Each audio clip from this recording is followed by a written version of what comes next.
कोटिशतं द्वादश्चैव कोट्यो लक्षानि शीतस्त्रदिकानि चैव पञ्चाशदष्टौ च सहस्रसङ्ख्यमेतच्छुतं पञ्चपदं नमामि अर्हन्तवासिगत्तं गणहरदेवीं गन्त्यं सम्मं पडमामि भक्तियुक्तो सुदनानमो वयं शिरसा इच्छावन्ते सुदवती कौसुगौ तस्सालोचेयम् अंगो वंगपैन्य पौडे परियम्मि चित्त पड़माने गुब्बगे चूलिया चेव सुत्तथैथुदम कहाईं सैनिच्चिकालम अंचेमि पूजेमि वंदामि नमंसामि दुःखखो कम्मखो बोहिलाओ सुगैयमनं समाहि मरणं जिनगुण संपत्तियो मज्जम नमोस्तु अपरानिक स्वाध्याय विलयम श्रीमदाचार्यवत्ती कायोस्त्रगम करोमि हम।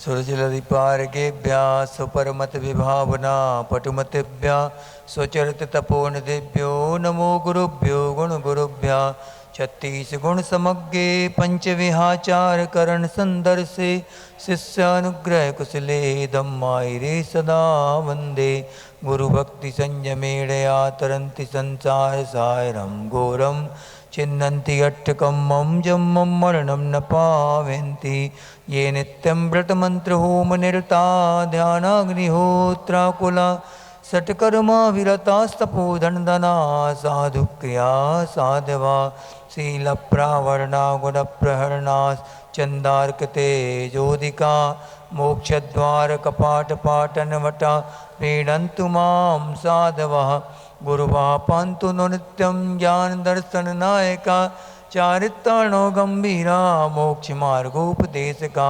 इच्छावन्ते आरभत्ति कौसुगौ को तस्सालोचेयुं सम्मनानि सम्मदनितन सम्मचरजित्ताणं पंचविहाचारणमायदियाणम् आयारादि सुदनानोपदेशनमज्जायाणं तिरन्गुणपालनयाणं सब्बसाहूलं शयनिच्चकालम् अंचेमि पूजेमि वन्दामि नमंसामि दुःखखो कम्मखो जिनगुण संपत्तियो मज्जं नमः श्रीवर्धमानाय निर्धूत कलिलात्मने सालोकानां त्रिलोकानां यद विद्यादर्पणायते। जब शासन नायक श्री महावीर भगवान की, आचार्य गुरुदेव श्री समंत भद्रदेव की, आचार्य गुरुवर श्री विद्यासागर जी महामुनिराज की, नवाचार्य श्री समय सागर जी महामुनिराज की, मुनिवर श्री 108 अजित सागर जी महाराज की,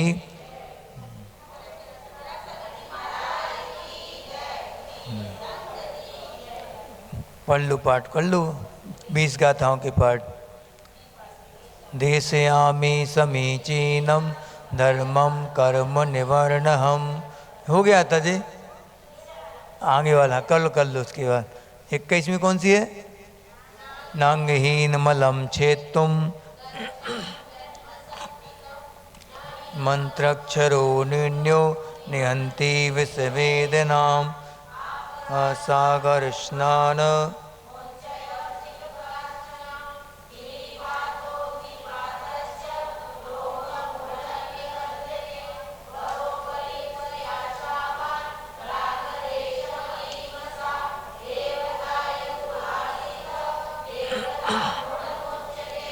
सग्रंथारंभ हिंसानां तारावर्तवर्तिनां।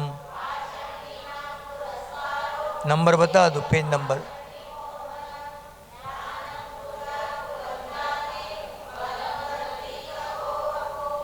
अष्टावासित्रमानित्वं स्मय माहुर्गतस्मया। इस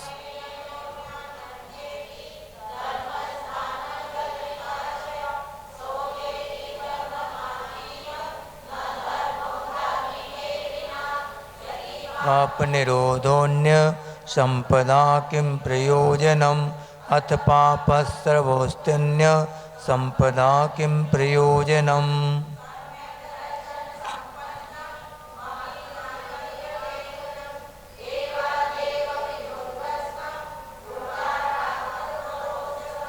स्वापि देवोऽपि देवा स्वा जायते धर्म किल विषाद कापि नाम भवेदन्या संपद्धर्माक्षरीरिणाम मया सा स्नेह लोभाच कुदेवागमलिंगिनां प्रणामं विनयं चैव न कुर्यो शुद्धदृष्टयः। साधिमानमुपास्नुते दर्शनं कर्णधारं तन्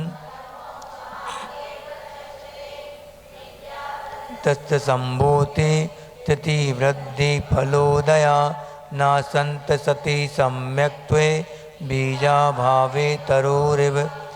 यस्तो मोक्ष मार्गस्थो निर्मोहो नैव मोहवान् अनगारो ग्रही श्रेयान् निर्मोहो मोहिनो मुने।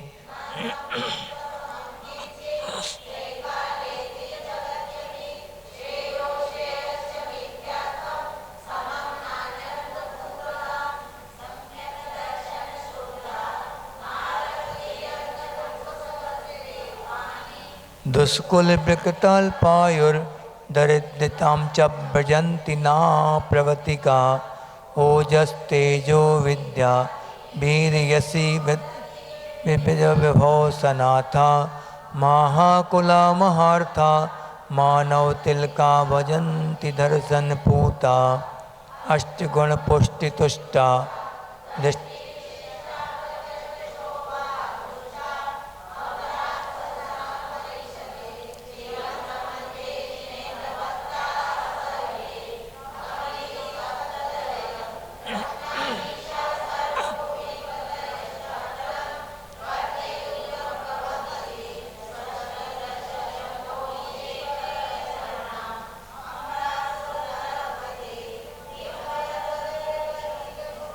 भाताम्भोजा दृष्ट्या सुनिश्चितार्था वृश्चक्रधरा भवन्ति लोकशरण्या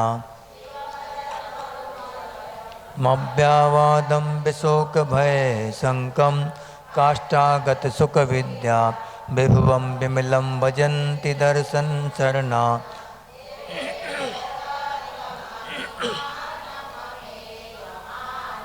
राजेन्द्र चक्रमावनीन्द्र शिरोर्जुनी धर्मेन्द्र चक्रमदरीकृत सर्वलोकं लब्ध्वा शिवं च जिन भक्तिरपैति। यहाँ तक सम्यक दर्शन का कथन समाप्त हो गया। अपन ने अभी तक क्या समझा? सम्यक दर्शन की महिमा अपन ने पढ़ ली। और एक बात याद रखना कि बिना दृष्टि को प्राप्त किए, निर्मल दृष्टि को प्राप्त किए कितना भी ज्ञान अर्जन किया जाए वो सब किसकी कोटि में आएगा? बस ज्ञान तो है, मिथ्यात्व की कोटि में आएगा, मिथ्या ज्ञान है। जैसे ही समीचीन दृष्टि हुई अपने आप ज्ञान में समीचीनता आ जाती। जैसे कि गौतम स्वामी थे, इसके पहले वो ब्राह्मण अवस्था में जब थे, बढ़ जाओ, ब्राह्मण अवस्था में थे तो जब उनको कौन सा ज्ञान था? ज्ञान तो था पूरा अथाह, पूरा जितना उनके वेदों का पुराणों का सबका ज्ञान था और सही का ज्ञान भी था, अलग गलत सही दोनों का ज्ञान था। लेकिन जब तक सम्यक्त नहीं होता तब तक वो ज्ञान क्या काम करता? वो मिथ्यात्व की कोटि में आता, सबका सब ज्ञान पूरा। और जैसे ही सम्यक दर्शन हुआ, अब जो भी उनको नॉलेज होगा, कितना भी होगा ज्ञान, छोटा भी ज्ञान हो चाहे बड़ा भी ज्ञान हो, वो सबका सब किस में कन्वर्ट हो जाएगा?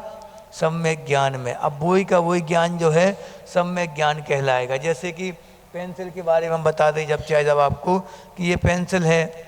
अब पेंसिल का ज्ञान मिथ्या दृष्टि को भी होगा, सम्यक दृष्टि। ऐसा नहीं कि मिथ्या दृष्टि को पेंसिल का ज्ञान नहीं होता हो, उसको भी, वो भी, उसकी भी आँख हैं, कान नाक हैं, हो सकता है सम्यक दृष्टि से अच्छा क्षोभसम उसका हो, एक बार में याद हो जाता हो। हाँ, कई बार कई गाथाएं, कई चीज़ें, समय साल की गाथाएं भी याद हो पूरी, लेकिन किस लिए? पेपर में परीक्षा देने के लिए। हमें अंक प्राप्त करना है, इसलिए तो सब लोग नॉलेज कर लेते। समय सार का पूरा 433 गाथाएं जितनी हैं सब की सब गाथाएं याद हो गई, सब कुछ हो गया। लेकिन किस लिए? जैन दर्शन से एमए कर रहे हैं और उसमें पीएचडी करना है, इसलिए हमें याद करना है। उसका कोई कौन सा प्रयोजन है, समय सार का मतलब क्या है, वो भी सब कुछ आपको इतने बढ़िया तरीके से बता देगा कि हो सकता सम्यक दृष्टि भी बिल्कुल और उसकी बात पर श्रद्धान करके केवल ज्ञान प्राप्त कर ले, इतने अच्छे से श्रद्धान करेगा। और हो सकता बताने वाले को, जो बोलने वाला उसको श्रद्धान ना हो उस चीज़ का। हाँ, हो सकता तत्वों के बारे में जो ज्ञान है, अगर उसके ऊपर सही सही श्रद्धान नहीं है बोलने वाले के लिए, बोल रहा है अच्छा निरूपण कर रहा है ज्ञान का, 7 तत्वों का व्यवस्थित ज्ञान है, उसके लिए सब कुछ नए आगम प्रमाण सबका ज्ञान है, लेकिन श्रद्धा नहीं है तो क्या होगा? कोई काम का नहीं। उसके सुनने वाले के काम तो आ सकता, वो कभी कभार हो सकता कि सुनने वाले काम आ जाए, लेकिन बोलने वाले के तो कोई काम नहीं आना वो ज्ञान। जैसे कि एक अंधा व्यक्ति था, अब अंधे व्यक्ति को एक टक्कर मार दी किसी ने, वो अंधेरा था बहुत ज़्यादा, तो उसने क्या किया, उसने कहा कि बाबा जी, सूरदास जी, आप एक काम करें, ये लालटेन ले लें। सूरदास अपने क्या करता, लाठी से काम चलाता था, लाठी ठक ठक ठक ठक करता जाता था और चलता जाता था। लोग सोचते थे कि कोई आ रहा है तो उसको साइड दे देते थे। तो उसने क्या कहा कि सूरदास जी एक काम करें, आप हमारी लालटेन ले लो, आप इसको लेके आप जाया करो। तो आप, अरे हमारे क्या काम किया, आप अंधा समझ के मजाक उड़ा रहे हमारा, मतलब हम अंधे हैं जिसका मतलब आप मजाक उड़ाने लगे हमारा कि हम दिखता तो कुछ है नहीं, 1% नहीं दिखता है और आप कह रहे लालटेन लेके चलो। क्या काम की लालटेन वो? तो बोलता है आपके काम की नहीं है, लेकिन जो सामने से आने वाला व्यक्ति है उसको दिखेगा कि कोई आ रहा है सामने, तो आप बच जाएंगे। तो उनने उसकी बात मान ली, बात मान के लालटेन लेके चला गया। चलने लगा, थोड़ी दूर 100 कदम चला और जोर से आवाज़ आई टक्कर की, खूब जोर से टक्कर लग गई उसको। तो पूछा, अंधे व्यक्ति ने पूछा उससे जिसने टक्कर मारी थी कि भैया आपको नहीं दिखता कि हमारे जैसा, हम तो अंधे हैं, हम लालटेन लेके चल रहे हैं कि आप सामने से आ रहे लालटेन दिख जाए आपको, लेकिन आपको भी नहीं दिखता क्या? तो उनने कहा, उसने क्या सोचा, उसने कहा हम सोच रहे थे आप आँख वाले हैं, लालटेन लेके चल रहे हैं तो हम सोचते हैं कि आप आँख वाले हैं, इसलिए हम लालटेन देख के बगल से निकल रहे थे, आप और साइड में हो गए। तो इससे उसने सोचा हम पहले ही सही थे कि ठक ठक करके कम से कम लोगों को बता तो थे। तो वो अब क्या किया, उन्होंने वापस अपनी लाठी लेके वो ठक ठक करके चलने लगा। वो उससे थोड़ा बहुत सुरक्षित तो रहा। वो अपन दूसरों की बातों में आके अपने सही ज्ञान को भी अपन छोड़ते जाते, इसलिए बहुत बचना है इन सब चीज़ों से कि दूसरों की बातों में आके सही मार्ग से अपन विचलित ना हो जाएं। ये बहुत अनिवार्य है, क्योंकि वक्ता कई प्रकार के मिलेंगे आपको, ऐसे ऐसे प्रवचनकार मिलेंगे, और जैनों में नहीं, मुनियों में नहीं, कई सब जगह आजकल तो बाहर है बिल्कुल। यूट्यूब पे आप देखो, मोबाइल खोलो, लाइन लग जाती। वो कहते ना, को बच्चे बता रहे थे कि बोर हो जाते हैं तो गूगल से बोलो कि गूगल मैं बहुत दुखी हूँ, मुझे कुछ उपाय बताओ। बट तो वो क्या करता, गूगल तुरंत प्रवचन निकाल देता, 50 प्रवचन, 1000 प्रवचन निकाल देगा एक बार में कि कौन से सुनना आपको बताओ, किसके सुनना, लाइन लगी है। तो ऐसी जगह पे आचार्य ने लिखा है बहुत अच्छा, एक आचार्य को नाम याद नहीं आ रहा हमें, उसमें लिखा बहुत सुंदर कि आत्मानुशासन में लिखा जने घनाश्च वाचाला, यानी कि बोलने वाले व्यक्ति कदम कदम पे मिलेंगे आपको, खूब मिलेंगे, और गरजने वाले मेघ, बोलने वाले व्यक्ति और गरजने वाले मेघ यानी बादल खूब मिलेंगे, बिल्कुल कदम कदम पे खूब मिल जाएंगे आपको, पगे पगे माने हर कदम पे मिलेंगे, लेकिन करुणा के साथ भरकर और लोगों की प्यास बुझाने वाले बादल अब मिले हैं। हाँ, कितने दिन हो गए महाराज जी, कितने दिन आप लोग जब शहर से पानी नहीं गिर रहा था, हाँ, शहर में भी हल्ला होने लगा था। अब तो अदर कास्ट भी कहने लगे थी कि जब से इनके बाबा जी आए जैसे पानी रोक दिया किसी ने, हाँ, ऐसा हल्ला होने लगा था। लेकिन कहा हमारे तक बात आई थी, किसी ने सुनाया था हमें कि अदर कास्ट के लोग बोलने लगे महाराज जी कि जब से महाराज जी लोग आए हैं, जब से क्या होने लगा, घनास से बात ज़्यादा। हाँ, गरजने वाले बादल तो मिलते, लेकिन करुणा के साथ दूसरों की प्यास मिटाने वाले बादल और करुणा के साथ भरकर आपको हित का उपदेश देने वाले गुरु और देव बहुत कम मिलते, विरले ही हैं जो जीव जो कि करुणा के साथ भरकर आपकी कल्याण के लिए दो बातें बता दें। हाँ, कम जन्मी हो तब भी सुना दें। हाँ, ऐसे गुरु बहुत बिरले मिलते हैं और पक्की बात है कि बिरले तो है ही। अब इसमें देखो, यहाँ पे अपन चर्चा करेंगे आज कि सम्यक दृष्टि का ज्ञान होना चाहिए, कोई ना कोई रूप में उसके पास ज्ञान है और सम्यक दृष्टि है, तभी वो माननीय है। नहीं तो कितना बड़ा पोथी पढ़ने वाला पंडित भी हो, खूब आगम का शेष पेंसिल के बारे में बता रहे थे, इस पेंसिल का ज्ञान मिथ्या दृष्टि सम्यक दृष्टि दोनों को बराबर रूप में होगा। हरे कलर की पेंसिल है, 2 कलर हैं इसमें, इसका काम लिखना है, इसकी राइटिंग काले कलर की है, इससे अच्छी राइटिंग आती है। ये सब क्या है, सामान्य ज्ञान हो गया उसके बारे में। मिथ्या दृष्टि सम्यक दोनों के, लेकिन सम्यक दृष्टि क्या है कि वैराग्य के साथ उसका ज्ञान होगा। सम्यक दृष्टि का ज्ञान कैसा होगा, सम्यक दृष्टि भवति नीतम ज्ञान वैराग्य कारणम, यानी कि सम्यक दृष्टि जो होगा वो कैसा होगा, उसका ज्ञान वैराग्य के साथ होगा, वैराग्य से मिला हुआ उसका ज्ञान होगा। जैसे कि हमने बताया था ना कि सब भरत चक्रवर्ती का ज्ञान वो कौन थे, छायक सम्यक दृष्टि थे। एक व्यक्ति ने बोल दिया, आप बोलते हम सम्यक दृष्टि हैं, जिनेन्द्र देव के भक्त हैं, हम तो बिल्कुल बैरागी रहते हैं घर बार से। तो कैसे बैरागी हो आप, 96,000 रानियाँ हैं, 14 निधियाँ हैं, 14 रत्न हैं, 9 निधियाँ हैं, जो चाहो वो मिल रहा तुम्हारे लिए, बैठे बैठे सब कुछ पाँव दबा रहे, सब वही गज उतरे, पालकी चढ़े और रथ पे हुए सवार, कब के थाके हे सकी अबे दबावत पाँव। तो ऐसे तुम्हारा भोग है, फिर तुम बोलते कि हम घर में बैरागी हैं। कई प्रकार के लोग होते, कह दिया किसी ने मुंह पे शंका समाधान में अब सुन लिया और न सुन के बोलते अच्छा बात तो सही बोल रहे, तुम एक काम करना, कल सुबह तुम आ जाना सच की बढ़िया, जो तुम्हें पसंद हो, हमारे राजमहल की जो भी चीज़ पसंद हो, जो रानी जो राजकुमारी जो भी पैसा रुपया सब पसंद, आ जाना। वो बताई कहानी ये वाली कि फिर आ गया वो सुबह सच के बढ़िया 16 श्रृंगार करके, 16 नहीं होते पुरुषों की, कम होते तो वो लिपस्टिक नहीं लगाते। आ गया, अब आके वो कहता है कि हाँ बताओ जल्दी, हमें रानियाँ दिखाओ, पूरी राजकुमारी दिखाओ, हम चल लें कोई एक, और धन पैसा सब दिखाओ, घोड़े ओड़े हाथी सब दिखाओ। कितने घोड़े होते हैं, 18 करोड़ और 96,84,000 हाथी, 84 लाख हाथी और 18 करोड़ घोड़े छोड़ते हैं वो चक्रवर्ती। तो उन्होंने बोला कि जो पसंद हो ले लो। तो बुजुर्ग सच कि कहाँ से जाना, कौन सी रास्ता से जाना बताओ महल में। उन्होंने कहा लेकिन एक बात सुन तो लो, पूरी बात तो सुन लो, एक शर्त है।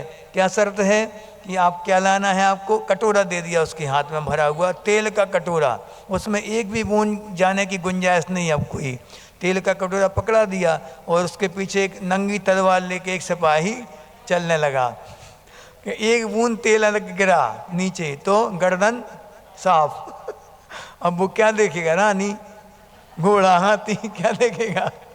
घोड़े पे जब बैठेंगे, जब शादी होगी, जब जिंदा बचेंगे, तो सबसे पहले क्या देख रहा था वो, बस कटोरा देखना हमें। तो बस पूरा का पूरा महल घूम लिया किलोमीटरों में, जाके पूछा राजा ने, चक्रवर्ती भरत ने, कौन सी रानी पसंद आई, कौन सी राजकुमारी बताओ जल्दी शादी करवा दें कौन सा घोड़ा पसंद आया, हाथी बारात निकलवा दें तुम्हारी। कहता है धन्य हैं आप, हम सब समझ गए आप कैसे रहते हैं घर में, हम सब कुछ समझ गए।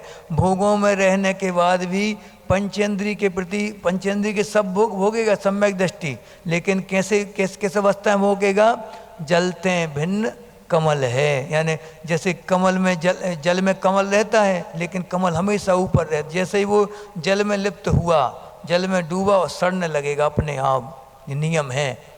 ऐसे ही सम्यक दृष्टि घर में रहता है, सब कुछ करता है, अर्थ पुरुषार्थ कर रहा है, काम पुरुषार्थ कर रहा, धर्म पुरुषार्थ सब कुछ कर रहा, लेकिन लिप्त नहीं होता उसमें कभी भी।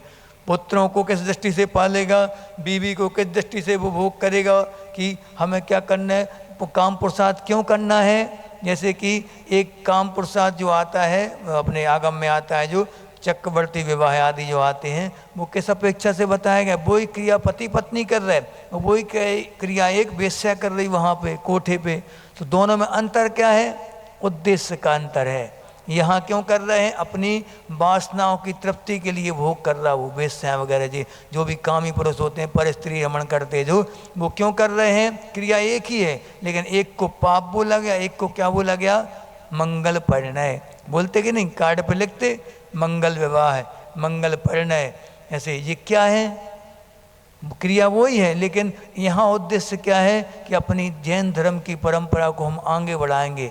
दान की परंपरा, पूजा की परंपरा और वैयवृत्ति की परंपरा अपने बच्चों को देंगे हम, ये परंपरा, और वो परंपरा आगे चलेगी तभी धर्म का प्रवाह बढ़ेगा आगे। आचार्य का एक हाई को है, बिना बिना विवाह क्या कभी प्रवाहित हुआ धर्म प्रवाह? आचार्य का हाई कितना सुंदर हाई को देखो, बिना विवाह के कभी भी धर्म का प्रवाह आगे नहीं बढ़ सकता। प्रत्येक तीर्थंकर को विवाह कराना अनिवार्य था, लेकिन ये हुंडा और सर्वनी काल की देन हो गई है। हुंडा काल क्या कहलाता? जो सब कालों में गुंडा होता है वो हुंडा कहलाता। हाँ, गुंडागिर्दी दिखाता है। जैसे ऐसी ऐसी घटनाएं घटती हैं जो कभी ना घटी हों, जैसे कि तीर्थंकरों की बेटियां नहीं होती, कभी पुत्री हो गई आदिनाथ की 2, शुरुआत ही में हो गई वो तो। अब इसके बाद चक्रवर्ती कभी हारता नहीं है, वो हार गया चक्रवर्ती शुरुआत ही में बिल्कुल। और तीसरी बात कि 5 तीर्थंकर बाल ब्रह्मचारी हो गए। ये हुंडा और सब निकाल की देने, तो प्रत्येक तीर्थंकर को विवाह करना अनिवार्य होता है। चारों पुरुषार्थ करेंगे वो, कोई भी पुरुषार्थ कम नहीं होना चाहिए 4 में से, ऐसा, ठीक है। तो ये क्या हो गया कि अपन को इस दृष्टि से रखना कि सम्यक दृष्टि जीव जो रहेगा वो पंचेंद्रियों के भोगों के प्रति कैसी आकांक्षा रखेगा? निकांक्षित, कोई आकांक्षा नहीं। वो तो पुण्य के उदय में मिल रहा है, तो हम क्या कर सकते हैं इसमें?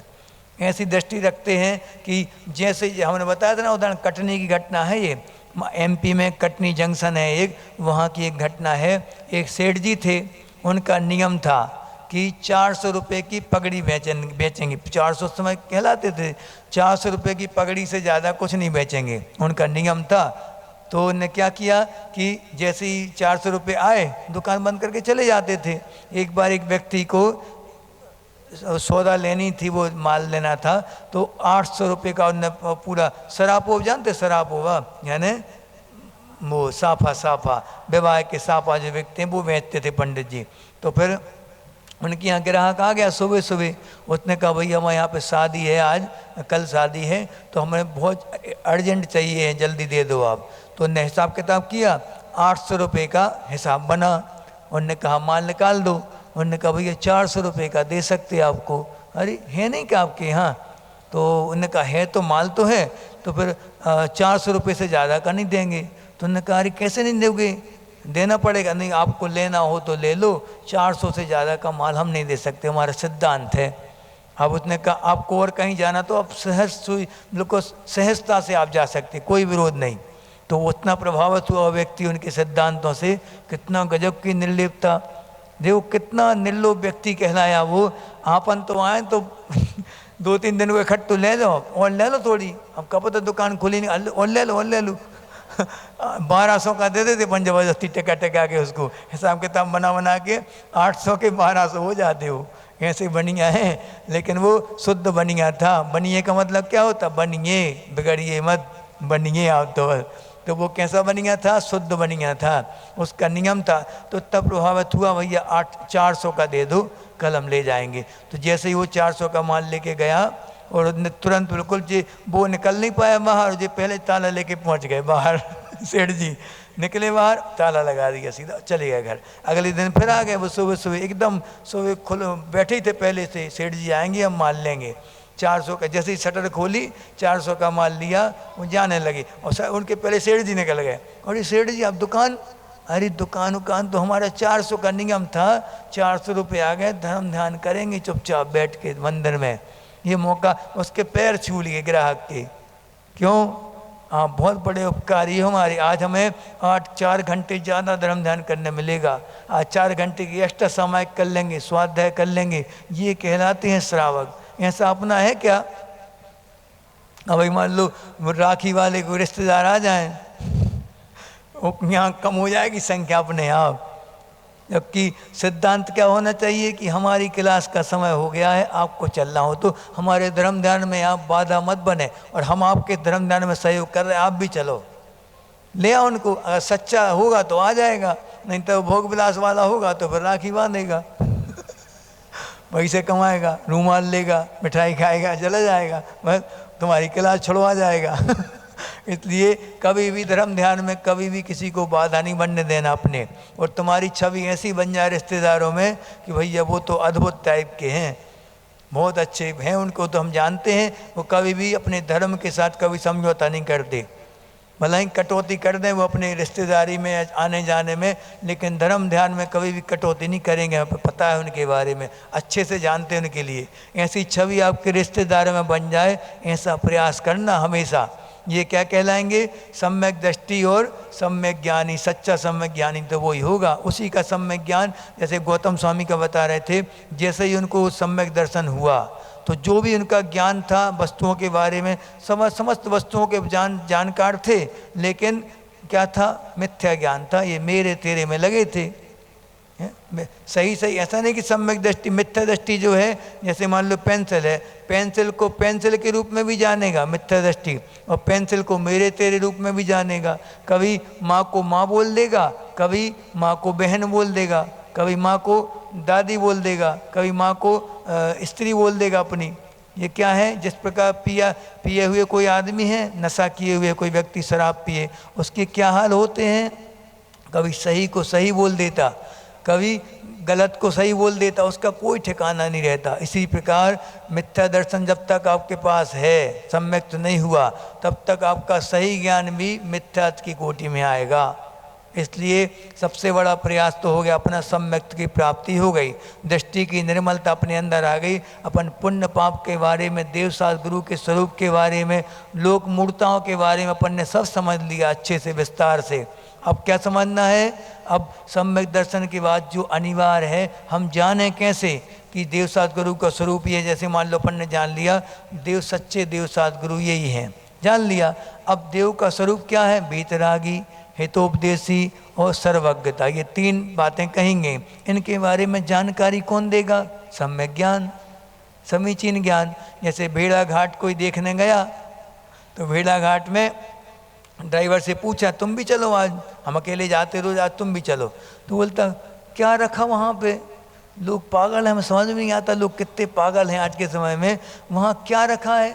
पत्थर हैं, पत्थर पे से पानी गिरता है, उनको देखने हजारों लोग आते हैं। हमें तो आज तक समझ में नहीं आया कि वो देखते क्या है पागल लोग। और उस व्यक्ति को कौन समझाए? उसकी दृष्टि में भेड़ा घाट की सुंदरता कुछ है ही नहीं, उसको कौन समझा सकता? जब तक दृष्टि आपकी निर्मल नहीं है, तब तक सही बात के लिए भी आप ऐसे ही टालते रहेंगे हमेशा। जबकि आपको मालूम पड़ गया, हमने बताई थी ना वो कहानी कि 8 बहुएँ थीं, एक पति था, तो पति ने पहले अपने सम्यक दर्शन प्राप्ति की कहानी सुनाई कि हमें सम्यक की प्राप्ति कैसे हुई। एक जो बहू थी वो मिथ्या दृष्टि थी, ठीक है। अब उस बहू ने सुनी बातें, सब बहुओं ने कहा, 7 बहुओं ने कहा कि हम श्रद्धान करते आपका, सही आपने बिल्कुल सही बोला। 8वीं बहू क्या बोलती है? बिल्कुल गलत है, हम नहीं मानते जी बात। अब वो सब लोग देखने लगे उसी तरह, हमने अपनी आंखों से देखा है, तुम बोले झूठ है, नहीं हम नहीं मानते, गलत है। अब अगली ने सुनाई अपनी कहानी, सब ने अपनी अपनी कहानी सुनाई, 7 बहुओं ने, पति ने। वो कहती हर बार क्या बोलती वो? बिल्कुल गलत है, बिल्कुल गलत है, हम नहीं मानते। तो फिर जब उससे सुबह पूछा, सुबह हुई जब, राजा भी सुन रहा था चुप की कहानी, तो राजा ने बोला, तेरा सिर मुंडा के गधी पे बिठाल के तुम्हें काला मुंह करके पूरे गांव में घुमाऊंगा तुझे। तो मेरी देखी आंखों देखी घटना है, सेठ जी की आंखों देखी घटना है, तुम क्यों झूठ बोल रहे हो उसके लिए? तो उसने क्या कहा? वो बहुत होशियार थी, वो अपन को लग रहा गधू थी, वो बहुत होशियार बहू थी। वो कहती है कि जब इन्होंने साक्षात सम्यक दर्शन का स्वरूप समझ लिया, ज्ञान कर लिया, सब कुछ कर लिया, इनको वैराग्यपूर्ण घटना देख ली, तब भी आपने वैराग्य नहीं लिया, झूठा है आपका सम्यक दर्शन। तो वो कहती तुम क्या कह रही हो फिर? तो उन्होंने कहा हम कहेंगे कुछ नहीं, हमें सम्यक दर्शन हो गया है, सच्चा श्रद्धान देवसास गुरु पर हो गया है, चारित्र पर सच्चा श्रद्धान, अब हम घर में नहीं रहेंगे। तुरंत जाके और वो दीक्षा लेती है। सोचो, ये कहलाएगा सम्यक दृष्टि की निशानी तो वही है कि वो पापों से दूर होना सीख जाए। अब जब तक नहीं हो रहा महाराज जी तब तक क्या करेंगे, घर ही बैठे रहेंगे, पाप करेंगे।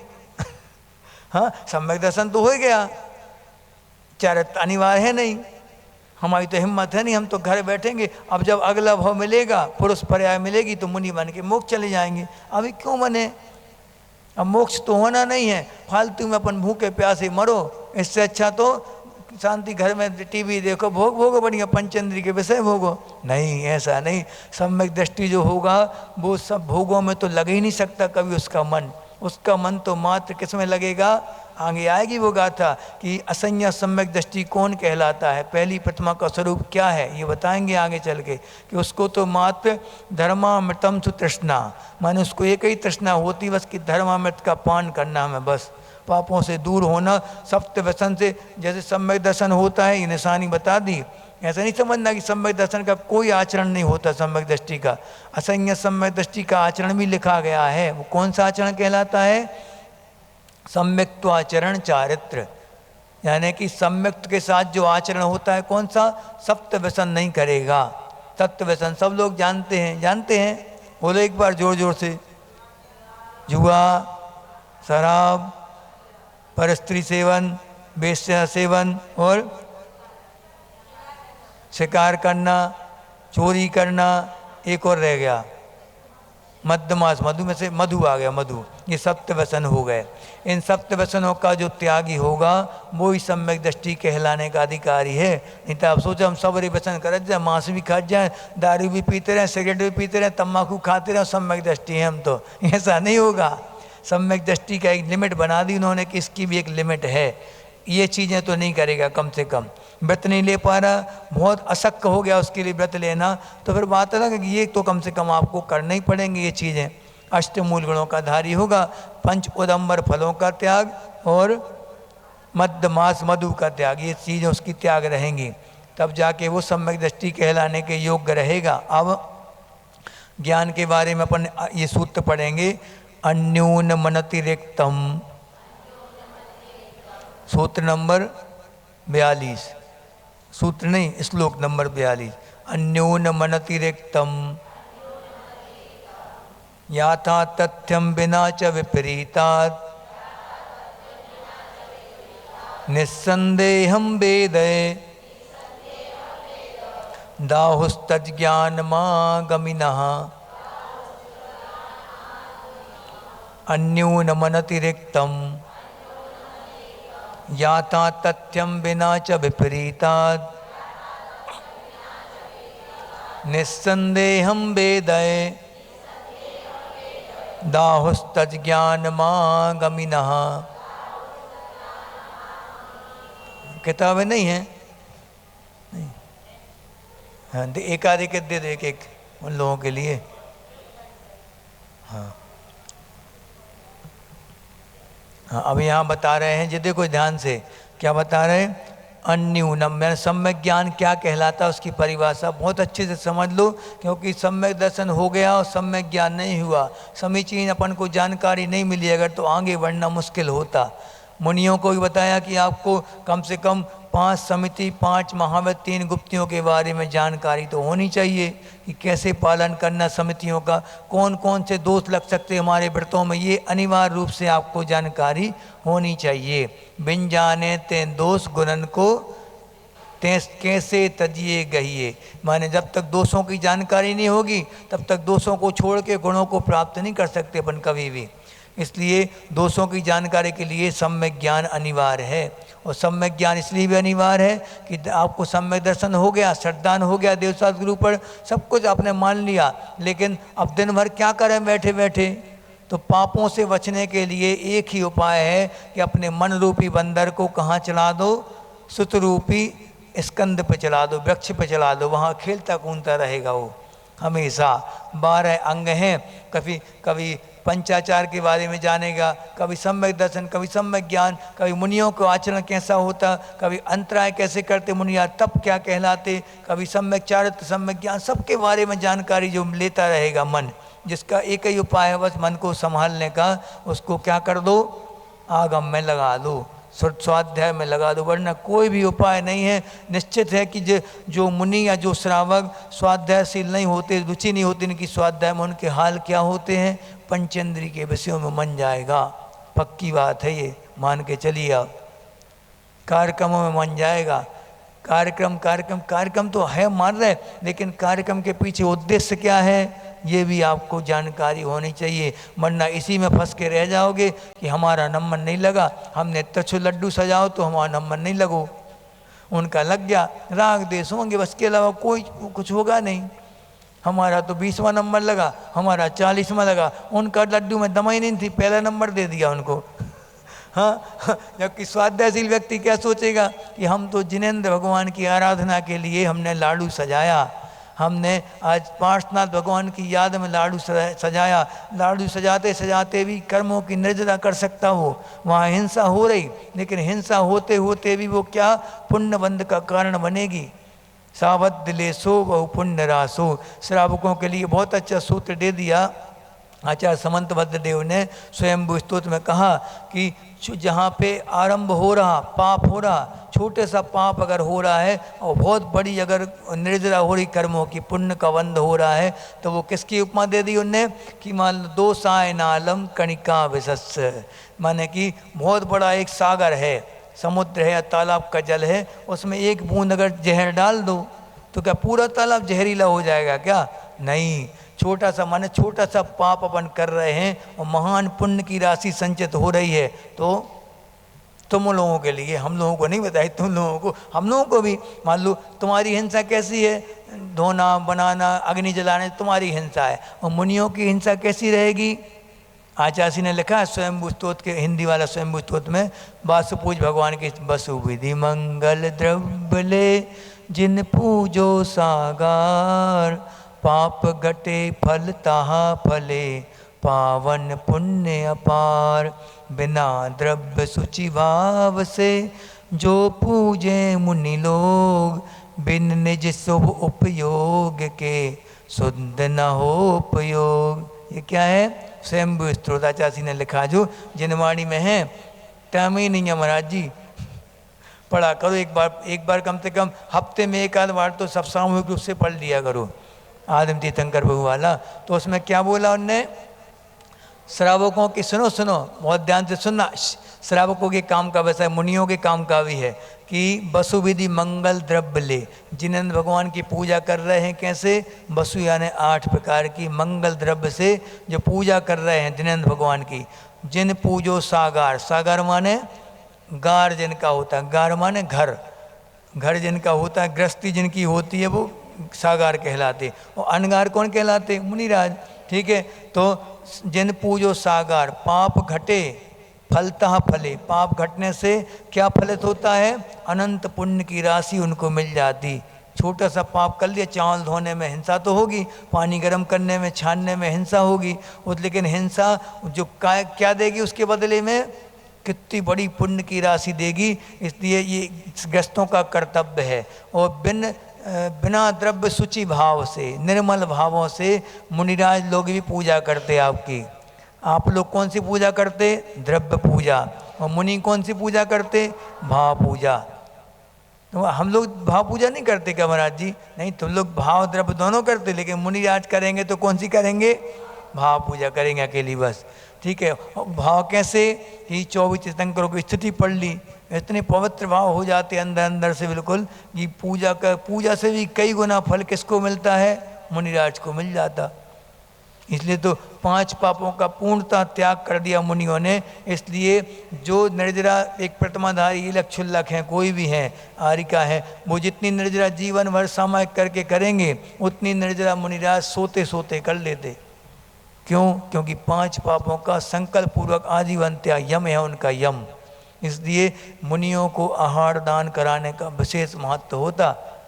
सभी मान लो आरिका क्षुल्लक इलक सब हो, मुनि हो एक तरफ, वो किसको आहार देना, पहले उत्तम पात्र को पहले आहार देना चाहिए जी, कर्तव्य है आपका। सबसे पहला आहार किसको देना, उत्तम पात्र को, और उनसे उत्तम पात्र अगर कोई है तो आचार्य हैं, आचार्य को आहार दो। आचार्य से उत्तम पात्र कौन है, फिर गणधर परमेष्ठी हैं, उनको आहार दान दो, सौभाग्य का विषय है। फिर उसके बाद फिर इनका नंबर आता है। ये बात ठीक है। अब इसके बाद आगे अपन पढ़ें कि सम्यक ज्ञान की महिमा अपन पढ़ रहे हैं। अन्यूनम यानी कि न्यूनता से रहित, कुछ भी कमी नहीं करना। जो लिखा गया है आचार्यों ने कहा हुआ है ज्यों का त्यों बोलना या जानकारी लेना उसके बारे में। अन्यूनम अनतिरिक्त, अतिरिक्तम, अनतिरिक्तम यानी अतिरिक्तता से रहित, कोई अधिकता नहीं होगी, जैसा लिखा वैसा का वैसा, ना ज़्यादा ना कम। यथा तथ्यम, यथा तथ्यम माने ज्यों का त्यों, एज इट, बिल्कुल ज्यों का त्यों। बिना च विपरीता, विपरीतता के बिना, उल्टा सीधा नहीं कि उल्टा सीधा अपने मन से कुछ भी लगाते रहो, ऐसा नहीं। जो ऐसा इसलिए तो बोलते कि जब सुत का अभ्यास करना हो तो किससे करें? आचार्य परमिष्टि से करें, वो नहीं है तो मुनियों से करें। वस्त्रधारियों से तो बहुत बात का बताया गया, जो मुनियों से पढ़ा लिखा हो और जो नया आदि के बारे में अच्छी जानकारी रखता हो उससे अपन स्वाध्याय कर लें, वो बात अलग है। बाकी प्रायोरिटी किसको देनी चाहिए? मुनि के लिए। अब कई लोग हमने ऐसे भी देखे कि यहाँ मुनि बैठे हैं, यहाँ वो स्वाध्याय का विवेचन कर रहे और आप ऑनलाइन पढ़ रहे वस्त्रधारियों से। क्या है ये? आपके घर में तो साधु बैठा है और आप ऑनलाइन पंडितों से पढ़ रहे हैं। हो सकता पंडित अच्छा व्याख्यान कर दे, लेकिन जितना स्पष्ट विवेचन, सरल विवेचन और प्रामाणिक विवेचन जो मुनि कर सकता है, आगम का रहस्य जो मुनि जानता है, आचार्य जानते हैं, वो वस्त्रधारी को टच ही नहीं कर सकता, वहाँ तक जा नहीं सकता वो कभी भी। उत्तम पाठ है, याद जल्दी होता किसको? हाँ वो तो नहीं, संयमी पढ़ाएगा। जैसे आपके बच्चे पढ़ते हैं, किससे पढ़ते हैं आपके बच्चे? हैं स्कूल में कौन पढ़ाता बच्चों को? पहले कहाँ पढ़ते थे बच्चे? गुरुकुलों में। गुरुकुलों में कौन पढ़ाते थे? उपाध्याय परमेष्टि पढ़ाते थे बच्चों के लिए। आरिकाएँ पढ़ाती थी बच्चों के लिए, छुल्लिकाएँ पढ़ाती थी। वो संयमी होती थी, पूरा जीवन उनका संयममय। तो बच्चे अपने आप, बच्चे वाणी से भी सीखते थे और चरित्र से भी सीखते थे, उनका सब कुछ। लेकिन आपके बच्चे आप किससे पढ़वाते हैं बच्चों को? असंयमी हैं, शुद्ध असंयमी, वो तो मिथ्या दृष्टि हैं शुद्ध। उनसे पढ़वा रहे बच्चों को क्या ज्ञान मिलेगा, आप समझ जाओ। इसलिए इसी विकल्प को लेकर आचार्य ने पटवास्थली खुलवाई थी, इसी कारण से। लेकिन टाइम ही नहीं महाराज जी, वो तो बहुत हिंदी मीडियम है। सपना देखते आप लोग रात में, कौन से मीडियम में देखते? इंग्लिश मीडियम में, संस्कृत मीडियम में, हिंदी मीडियम में देखते हो सपने। तो जब राष्ट्रभाषा हमारी हिंदी है, सपने की भाषा, माता की भाषा और प्यार की भाषा हिंदी है, बोलचाल की भाषा, तो फिर क्यों उस तरफ जाते हैं? जबकि अब गवर्नमेंट भी आचार्य का हर एक सपना पूरा करने के लिए गवर्नमेंट तक तैयार है। अब बड़े बड़े कोर्स जो होते हैं, MBA वगैरह के कोर्स हिंदी में आ गए अब सबके सब कोर्स। आचार्य ने पहले ही बोला था कि मैं बीजारोपण करके जा रहा हूँ और मेरा बीज जब बट वृक्ष बनेगा तब दुनिया देखेगी। आचार्य ने बोला था ये शब्द कि हमें पता है कि हम जो कर रहे हैं वो लीक से हटके है, क्योंकि पूरी की पूरी दुनिया पागल है उसके लिए, अंग्रेजी माध्यम जी, वो तो हम उससे हट के कर रहे हैं। लेकिन हमें विश्वास है हमारे गुरुओं के ऊपर, हमारे अरहंत भगवान के ऊपर विश्वास है कि हम जो कर रहे हैं वो दुनिया अपनाएगी, आगे चल के अपनाएगी, अपनाना पड़ेगा। संविधान में भी अब ये नियम बन गया कि जो भी कोर्ट का फैसला होगा वो हिंदी में देना पड़ेगा उसको लिख के। हाँ, आ गया कि नहीं फैसला? आचार्य के सामने ही आ गया था वो तो। लेकिन ये क्या है, आचार्य ने जो मुद्दा उठाए हैं, जो भी मुद्दे उठाए, वो सबको दुनिया को मानना पड़ा लास्ट में, क्योंकि वो सत्य थे और अपनी अडिग थे, अपने जो संकल्पों के ऊपर आचार्य दृढ़ निश्चयी थे। इसलिए एक एक व्यक्ति के लिए मानना पड़ा उनकी बात के लिए। तो ये बता रहे विपरीतता के बिना वो ज्ञान होना चाहिए, उसमें कोई भी गलत धारणा नहीं बननी। गलत धारणा कब बनती है? जब पढ़ाने वाला आपको गलत परोसेगा।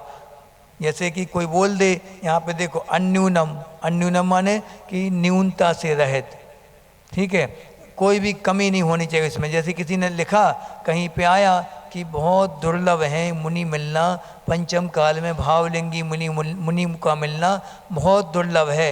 उनने क्या मतलब लगा लिया इस बात का, निश्चय वालों ने, कि पंचम काल में मुनि नहीं होते, प्रतिमाधारी नहीं होते, मुनि नहीं होते, ऐसा लगा लिया उनने मतलब। बताओ, जबकि क्या था?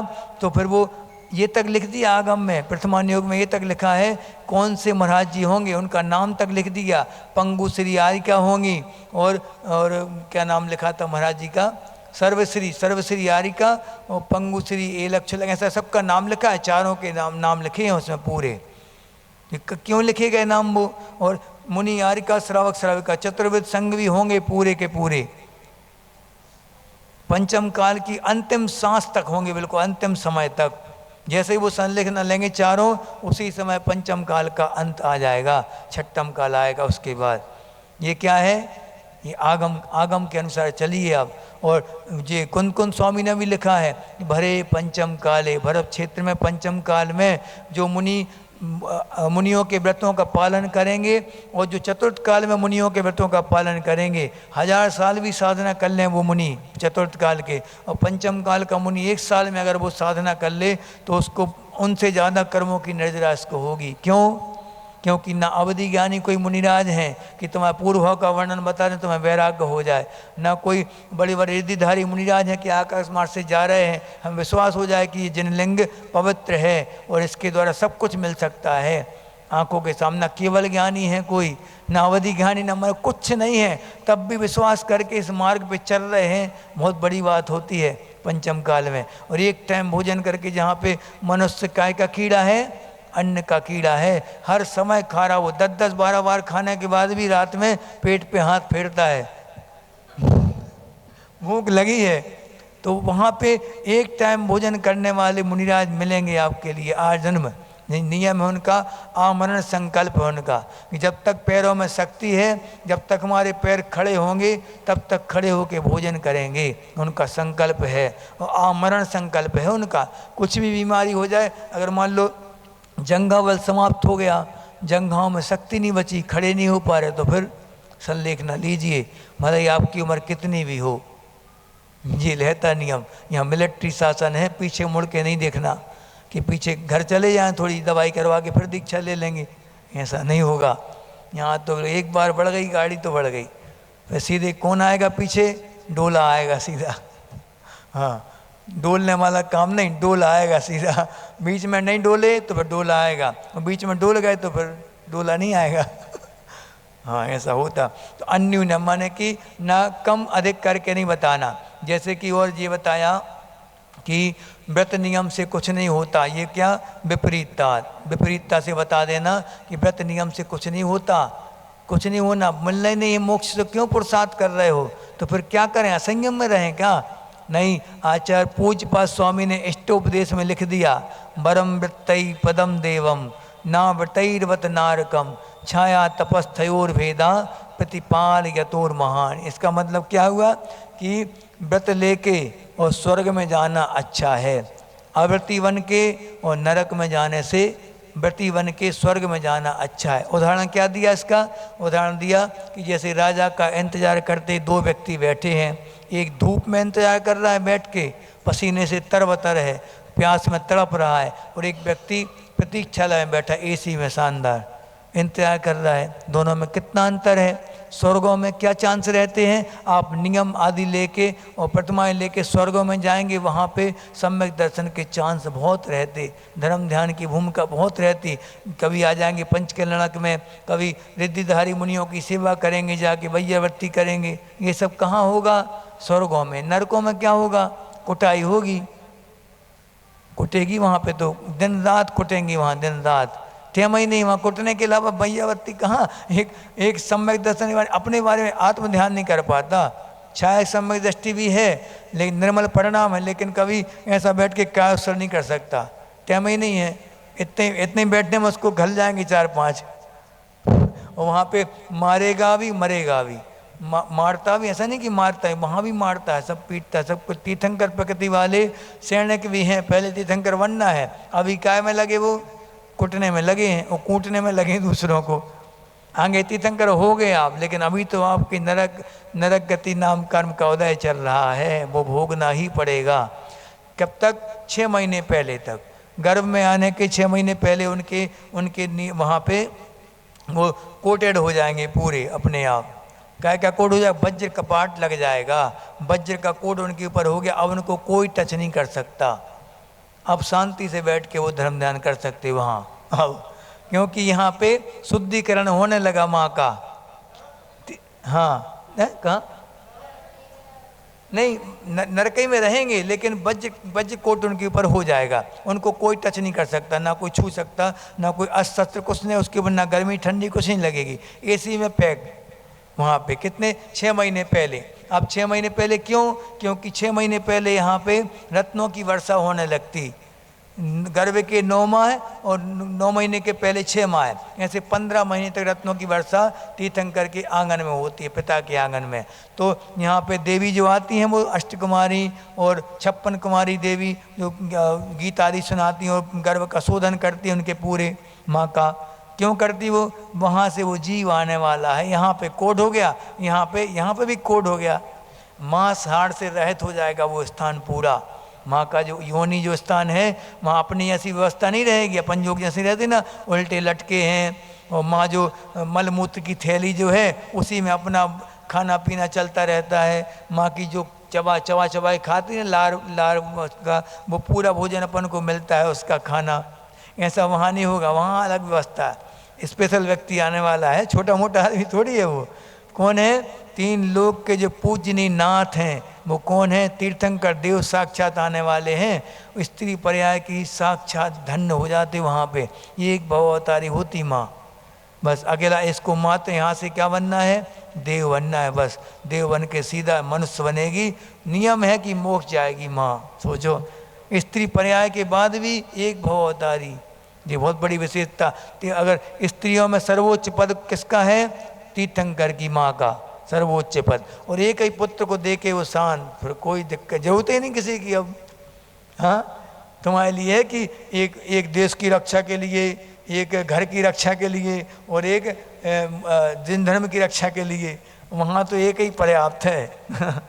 हाँ, एक ही लाल सब पे भारी है, वो 3 लोक का लाल। हम देखो यहाँ तो ये बता रहे, या था तथ्य में जैसा कहा गया है, अपनी तरफ से कोई लाग लपेट नहीं करना, जैसा कहा गया वैसा कह देना।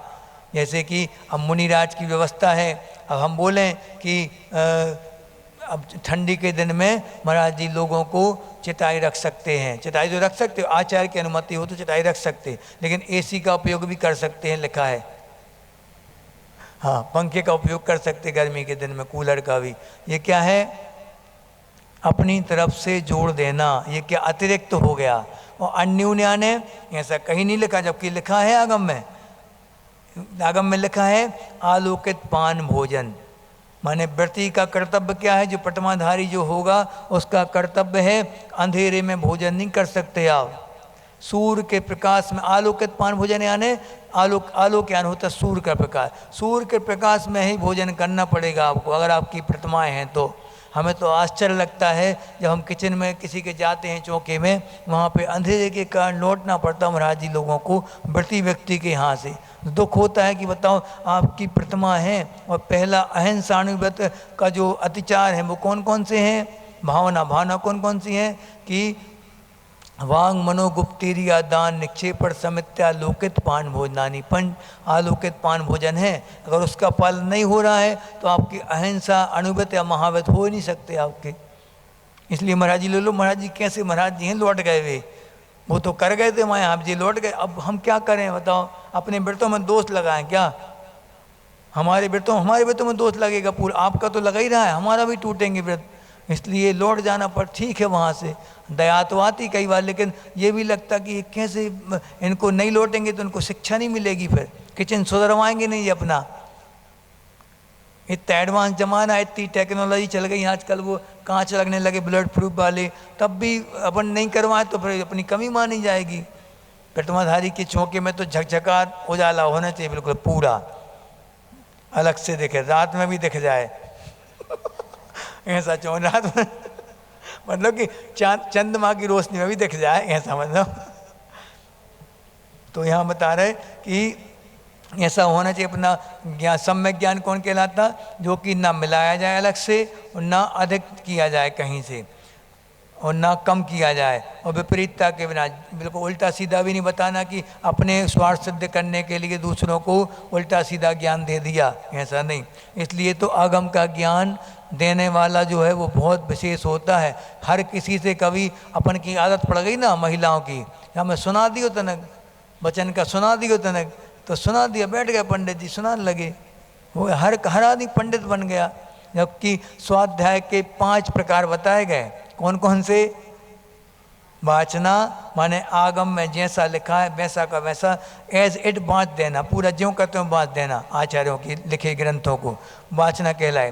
प्रक्षना, प्रक्षना माने कोई अगर संदेह हो रहा है तो विनय के साथ और अपने निवारण करने, शंका का निवारण करने के लिए पूछ लिया विनय के साथ। वक्ता की तरी लेने के लिए नहीं, वक्त देखते हैं कितना ज्ञान है इनसे बनती हमारी शंका की नहीं बनती, इसलिए नहीं पूछना। नहीं तो आजकल ऐसे होता, शंका समाधान में क्यों पूछा जाता, महाराज जी से बनता है कि नहीं देख तो लें ऐसा नहीं, वो तो फिर दोष हो गया। प्रक्षना, ठीक है, संदेह का निवारण करने के लिए प्रक्षना। वाचना, प्रक्षना, अनुप्रेक्षा, अनुप्रेक्षा माने जो भी अपन ने पढ़ा है उसको चिंतन करना, बार बार चिंतन, अनुप्रेक्षा माने चिंतन। मोहर मोहर चिंतनम अनुप्रेक्षा, 12 भावना तो है अनुप्रेक्षा। बाकी जो भी अपन आज पढ़ के जाओगे तो 10 मिनट चिंतन कर लिया बैठ के शांति के साथ, अपने आप की 10 मिनट में की पूरी क्लास 10 मिनट की तो होता ही, बस भले ही विस्तार कर दो 1 घंटे का, लेकिन 10 मिनट का काम है बस खेल। तो उतना ही सोचना, ज़्यादा नहीं सोचना मन को, उतना ही सोचो, बस प्रवचन थोड़ी करना, वो हमारा काम कर लेंगे तुम तो सोचो कि हमारा जी ने क्या क्या उदाहरण बताए थे और हम क्या क्या पालन कर सकते हैं इनके बारे में, बस प्लानिंग करना। अब अनुप्रेक्षा आमनाय, आमनाय क्या कहलाता? आचार्यों के लिखे श्लोक और दोहों को या सूत्रों को याद करना, कंठस्थ कर लेना, जब मरण समय में वो काम आएंगे कंठस्थ हुए श्लोक। बिल्कुल जब किताब छूने लायक नहीं बचेंगे, आप अशुद्धि में डले हैं पर बिस्तर पे, वहीं मलमूत्र हो रहा है, तो फिर क्या क्या काम आएगा? यही काम आएगा, नमोकार मंत्र, 5 पद 35 अक्षर, न पूरा कौन कौन से अक्षय होते भगवान के 34 अक्षय याद कर लो। बिल्कुल ऐसा मन लगेगा कि कहाँ की दर्द सब कुछ भूल जाओगे, बेडसुल वेडसुल सब भूल जाओगे, पेन किलर, पेंसिल, हाँ। तो ये जब ये काम आते हैं कब, लेकिन कब सुविधा होगी को नहीं, गुरुओं के मुख से सुना हो जिसने, और बिल्कुल सम्मान के साथ बहुमान के साथ सुना हो, पूरी विनय के साथ, टाइम टू टाइम क्लास में आया हो उस व्यक्ति को जाके फलीभूत होगा, हाँ बहुमानाचार ये क्या है, ये बहुमान तो है क्लास का। समय पे आप क्लास में आइए, गुरु के आने के पहले क्लास का प्रत्येक व्यक्ति आ जाना चाहिए। बाद में आ तो मजबूरी हो जाए, बात अलग है, उसकी सजा भी है खड़े रहो, हाँ वही तो है, और क्या। थोड़ी देर के लिए कष्ट देने नहीं खड़ा कर रहे, कि याद दिलाने के लिए कि हम लेट आए थे, गलती हमारी, हम जितने लेट आए हम लोग खड़े होके पढ़ाएंगे। हाँ महाराज जी ने लेट छोड़ा तो बात अलग है हम अपने टाइम पे तो आएंगे। अभी निस्संदेह, अब एक और रह गया धर्मोपदेश। अब जिसको देखो धर्मोपदेश, बस 2 किताब पढ़ लें, बैठ जाओ गद्दी पे, धर्मोपदेश देने लगो, हो गया काम।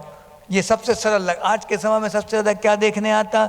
ना आमना देखने आ रही, ना अनुप्रेक्षा देखने आ रही, ना प्रक्षना देखने आ रही, बस एक का धर्मोपदेश। बस किताब खोली बांध दिया पूरा धर्मोपदेश, सबसे एक्सपर्ट हैं सबके सब इसमें।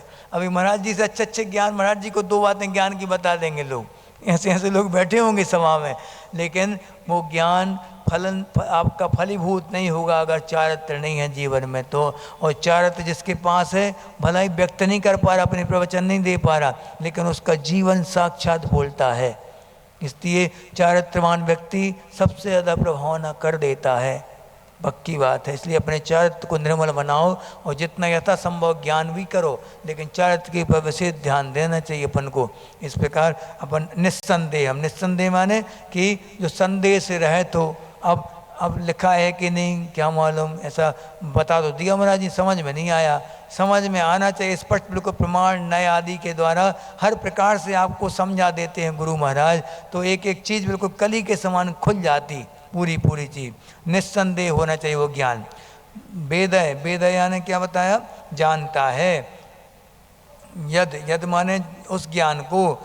आहु, आहु माने कहते हैं क्या? ज्ञानम, उसको क्या कहते हैं? सम्यक ज्ञान कहा जाता है। आगमिना, सम्यक ज्ञान या आगम उसको कहा जाता है। ये याद रखना। कौन कौन सी विशेषता हो गई? अन्यूनम माने कोई भी अपनी कमी नहीं करना, जैसा लिखा वैसा का वैसा बोलना, कम करके नहीं बोलना। और अनतिरिक्तम, अतिरिक्तता से भी रहित हो गया। यथा तथ्यम यानी ज्यों का त्यों, जैसा लिखा वैसा। विपरीतात बिना माने विपरीतता के बिना, उल्टा सीधा नहीं, उल्टा भी नहीं। और निस्संदेह यानी संदेह से रहित हो। और ऐसा ज्ञान ही सम्यक ज्ञान कहा गया है। अपन कल पढ़ेंगे। अब 4 अनुयोग अपन कल पढ़ेंगे। अब प्रथमानुयोग के बारे में बहुत अच्छे से डिटेल पढ़ेंगे अपन कल। बोधि समाधि परिणाम शुद्धि स्वात्मोपलब्धि शिवशोक सिद्धि चिंतामणिम चिंतित वस्तुदाने त्वाम बंद मानस ममास्तु देवी।